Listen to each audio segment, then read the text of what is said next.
Poetry Center, bringing poetry to Paterson since 1980 at Passaic County Community College.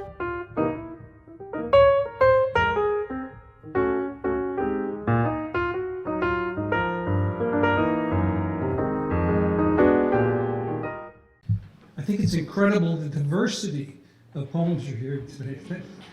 I can't take credit for it. The board can't take credit for it. It must be some kind of synchronicity in the universe. But Sean Webb comes to us today from Pennsylvania. He received an MFA from the Iowa Writers Workshop, and he apparently has survived along with Sharon. He was selected by Grace Paley to serve as Poet Laureate of Montgomery County, Pennsylvania in 2005.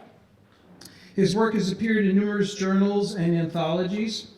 He won the Tucson Festival of Books Literary Prize for Poetry, the Asheville Poetry Review William Matthews Poetry Prize, and the Gemini Magazine Poetry Open. His chapbook, The Constant Parades, was selected by Alpha Weaver and is published by Moonstone Arts, and his chapbook, What Cannot Stay Small Forever, is published by Finishing Line Press. Sean also has an extensive experience as a medical and scientific writer and editor. And if you are having trouble coming up with the right word for your next poem, ask him, because he currently works as a lexicographer. Sean Webb.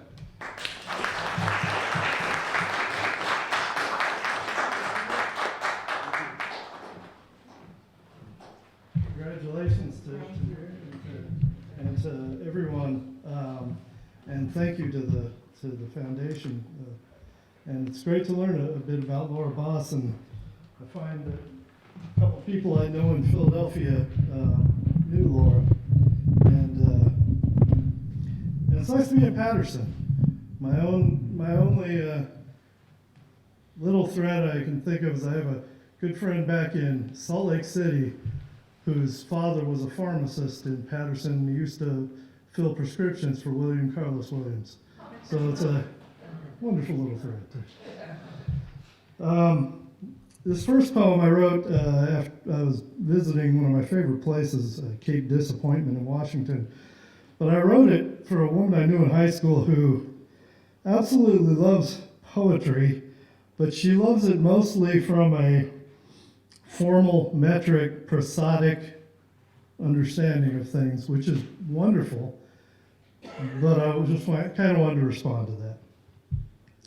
It's called Disappointment Awaits. It's the title poem from my collection that I submitted. I am thinking of the scattered remains, broken timbers, and lost sailors lying beneath the turbulent surface of the Pacific, overlooked by lighthouses. We have tried to warn you, but it doesn't always work. We do our best. There are places where the sea winds have eaten through fence posts. There are breakwaters built against the ocean that need reinforced time and again.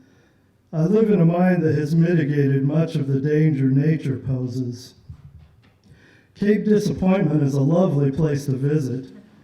I sense more threat from the other visitors, out en masse, casting their thin lines into the unknown, clinging to a kind of certainty, a longing for knowing. Know that poets lift the voice of God. Give up your view of an underlying homogeneity of craft for the business of living. It is messy out here. Our feet get tangled and we stumble into something new. Maybe years later, I remember your bright and earnest face. Remember what promise you showed. You became so good at assembling the bones beneath the tiny beacons of warning lights where I keep foundering on the rocks. Thank you. And it's a poem called Imulation. I used to be a drunken poet many years ago, and I wrote this very recently. And I'm not a drunk, but it reflects a little bit of what it's like being a drunk. It's called Imulation. In the 4th century, the monk Feiyu, in protest of an illegitimate principality, swallowed incense chips and wrapped his body in oiled cloth. He set himself aflame and chanted while his body was consumed. Witnesses to that event were filled with grief and admiration. Hundreds of years later, during the Raskal, when the zealots of piety stood for purification of the Russian Orthodox faith, entire villages of old believers baptized themselves in fire. When I drink to quell the boredom, agitation, and fears of eternal torment, I hold steadfast to the unswerving certainty that everything is unbearable. Therefore, I stand alone, avoiding such fervor to let you know I mean business, as I am slowly consumed by joyless spirits of a vanishing and lonely God.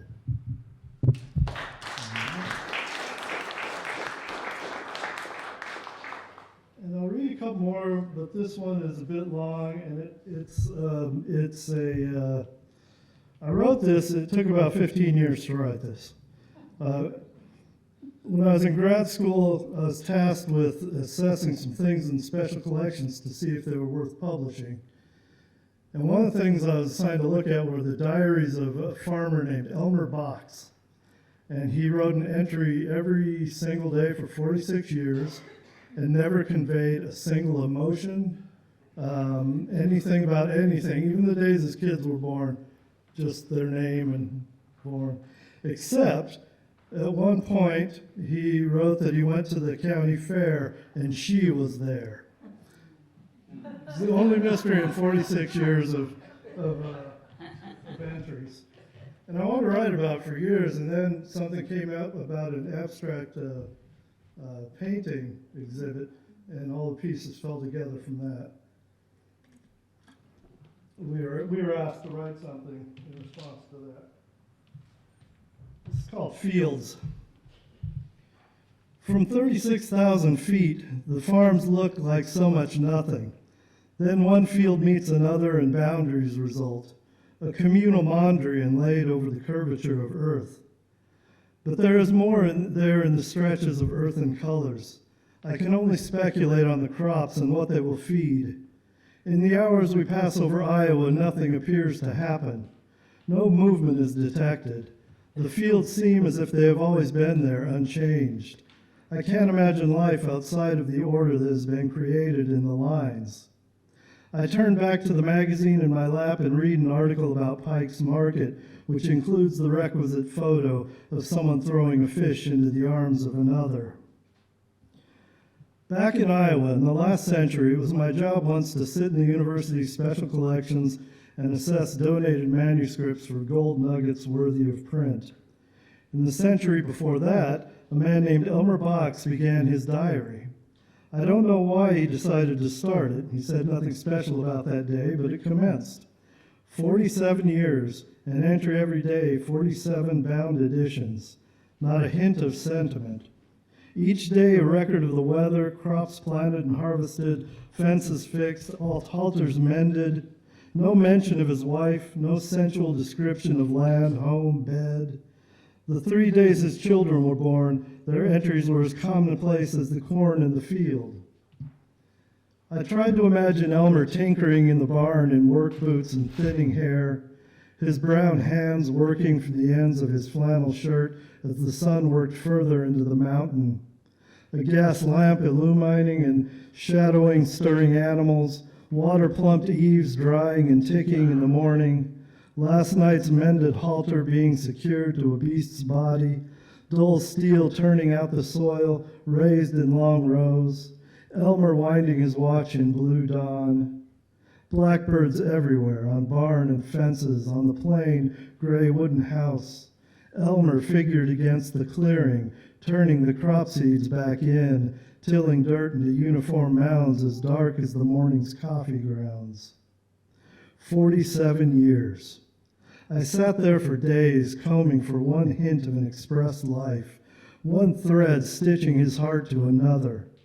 I surveyed the lonely landscape like Zhivago until finally, a mention of going to the fair.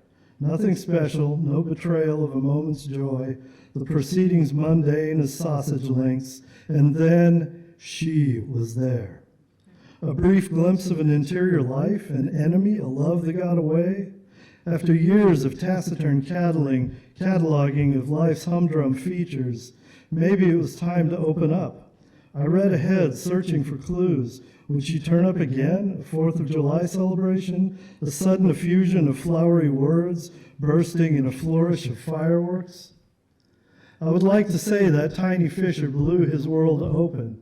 That one small key in the lock turned, and his reticence undammed, but nothing followed. Volume after volume, I scrutinized the weather patterns of Iowa, logging of crop events, fall harvest set down by a leathery hand. His life so bound and rocky nothing could gain purchase.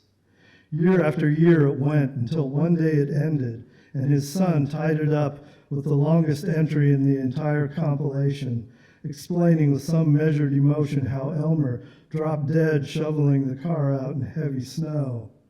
A fitting departure, a solitary act rife with futility. The snows of Iowa fill in the fields again and again. It couldn't possibly have been the man's intent to have a more profound effect on me than any art, any literature, any music I have encountered before or since. I spent the days trying to shake his ghost, but he was chained to me as I walked to my classes, sat at my typewriter, lied in bed with my wife. I was shocked by the brutal starkness, the complete abstraction in a very objective and concrete world. Nearly half a century committed to paper, only one loose thread, one mystery so shallow it dried in an instant. A lifelong exercise in stoic repressed communication. Encountering it desiccated my heart and made me believe in God just enough to believe in God's abandonment. Still on the plain, I returned my attention to the ground. Fewer farms now and the beginnings of mountains. The microscopic organisms growing uncontrollably. Thick clouds become thinner the closer they get, until the whiteness separates completely, and what was there slips into the ether, and there is nothing left to explain. Surely there is more than I see, interiors of fields and squares of houses, generations cycling through the seasons under the expansive field of blue sky. Occasionally a plane flying over, filled with distant lives, abstract and common as grains of fall wheat, that culminate in an immense register of abundance.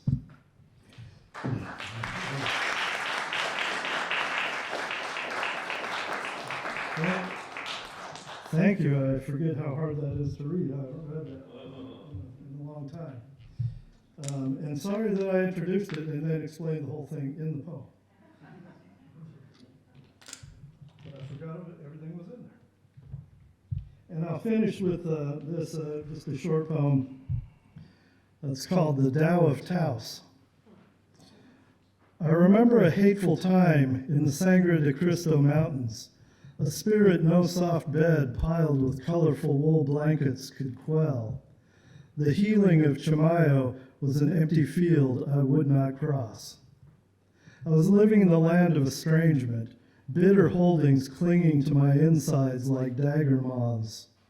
How could I know years later I would be waiting for a breakfast to be served among young strangers in a small mountain town, listening to Billie Holiday sing from the past of the wonders of autumn in New York, alone with thoughts of my life's work, to move beyond forgiveness, to arrive at a place I do not suffer daily crucifixions.